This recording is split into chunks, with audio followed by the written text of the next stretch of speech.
Beginner's leg series using the ball can also serve as a leg warm-up. Stand with the ball in the small of your back against the wall. Your feet are hip-width distance apart. And think about taking your spine straight down so the tailbone points down at the floor. Your knee should be above your ankles when you bend. For the next position, draw your toes in to where your heels were and keep your heels lifted. Same thing, keeping the spine straight and the tailbone pointing down at the floor. Try to minimize the bounce against the ball by tightening up your core. On the last one, hold it down at the bottom and pulse your heels up and down. Now for each of these exercises, you can do 10 repetitions and then 10 reps of the heel pulses as well. Straightening your legs all the way to the top to do the calf raises there. For the next position, bring your heels together. So this is first position in ballet. Squeeze your heels together tight, opening your knees as you bend. And again, be careful not to arch the lower back. So don't make a duck tail with your tailbone. You want to point the tailbone straight down at the floor, drawing the belly in, keeping the shoulders completely relaxed.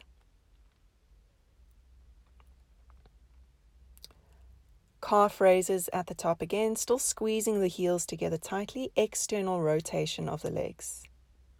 Next position, take your feet wide into a second position. So heels are wider than the hips, toes pointing out at 45 degrees, and still keeping that beautiful straight line through the spine.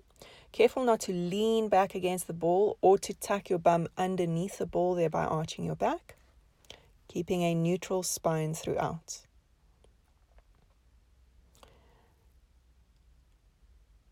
Drawing the balls of the feet into where the heels were, rising up onto the tippy toes. Same thing here.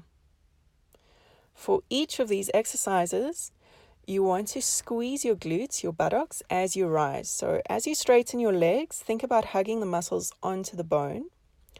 Hold it here at the bottom for pulsing the heels up and down, and then straighten your legs and pulse the heels up and down there.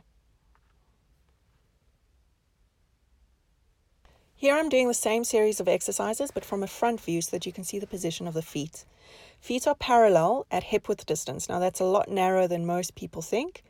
Hip-width distance means your heels are in line with each hip bone. When you bend your knees, make sure that you get that 90-degree angle in the knee that you saw from the side view.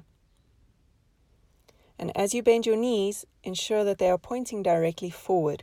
Don't allow them to collapse inward nor outwards.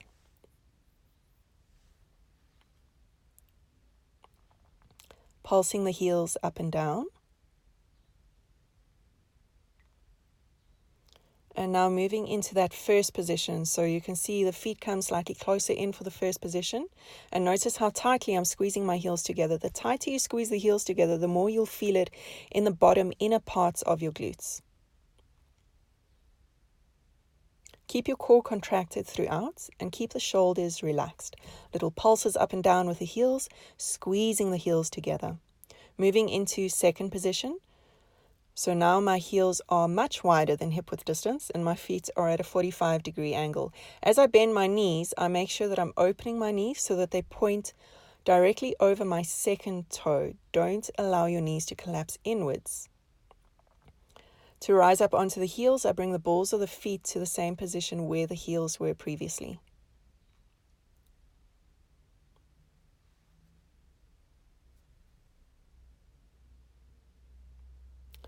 Pulsing the heels up and down, and then pulsing the heels at the top. So remember, 10 reps of each exercise, 10 reps of the pulses.